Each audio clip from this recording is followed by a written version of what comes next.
আসসালামু আলাইকুম রহমতুল্লাহ বরকাত। দুনিয়াতে দেখা যায় যে যারা জীবনে কাপুরুষ তারাই স্ত্রীর উপর রাগ ঝাড়ে, স্ত্রীকে মারধর করে, স্ত্রীর গায়ে হাত তোলে।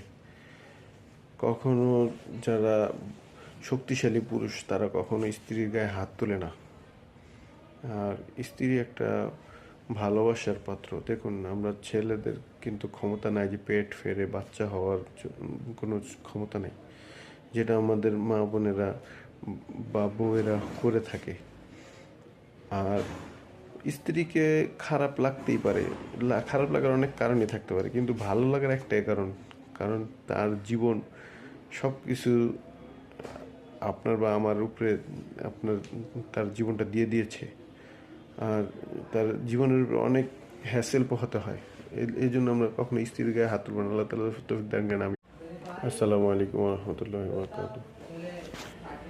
দুনিয়াতে দেখা যায় যে যারা জীবনে কাপুরুষ তারাই স্ত্রীর উপর রাগ ঝাড়ে, স্ত্রীকে মারধর করে, স্ত্রীর গায়ে হাত তোলে। কখনো যারা শক্তিশালী পুরুষ তারা কখনো স্ত্রীর গায়ে হাত তোলে না।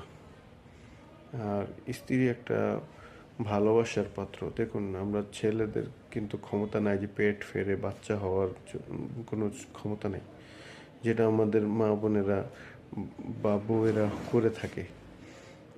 আর স্ত্রীকে খারাপ লাগতেই পারে, খারাপ লাগার অনেক কারণই থাকতে পারে, কিন্তু ভালো লাগার একটাই কারণ, কারণ তার জীবন সব কিছু আপনার বা আমার উপরে আপনার তার জীবনটা দিয়ে দিয়েছে।